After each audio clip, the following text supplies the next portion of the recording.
Giorno 20. Certo che però non abbiamo visto il lago d'Avostanis.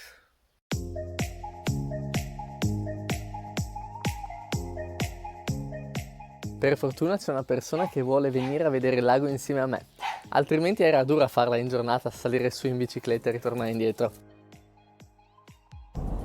Ecco, questi sono i posti che abbiamo visto in Friuli. Vedete le bandierine verdi, non potevamo lasciarle così. E se troviamo proprio oggi le Aganis? Li salutiamo. Questa è Malga Pramosio e da qua si parte per il sentiero per il lago d'Avostanis. Dovrebbero essere un'oretta e mezza, 2 orette di camminata.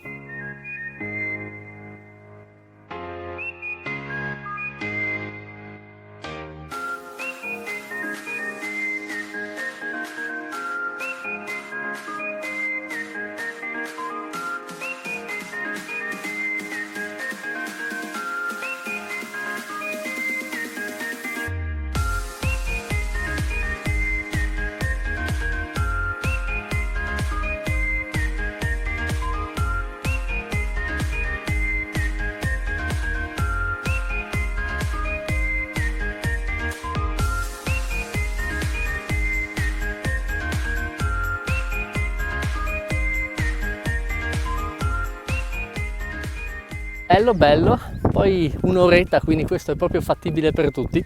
Anche qua niente Aganis, però sappiamo di giorno non si fanno vedere.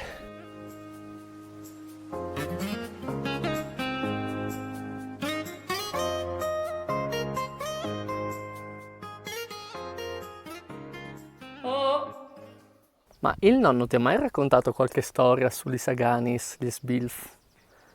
No, sugli Saganis, i Svils no.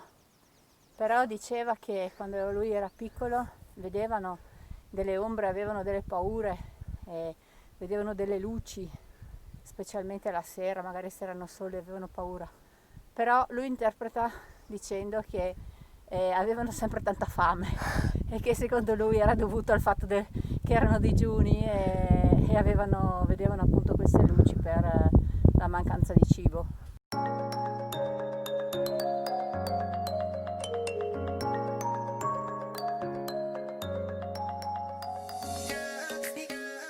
Questa dovrebbe essere Sella Avostanis.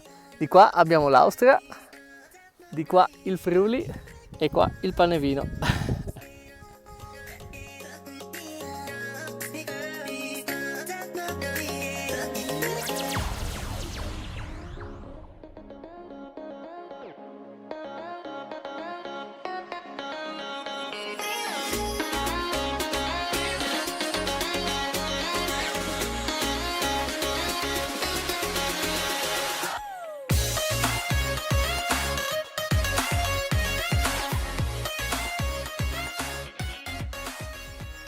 Questa punta si chiama Creta di Timau e abbiamo fatto una scommessa se fosse 1700 o 1800, invece siamo a 2200 metri di altitudine.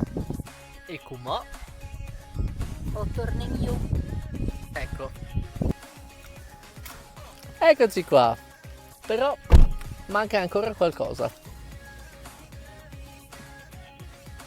Il fontanone di Timau. Ecco, adesso le abbiamo viste proprio tutte.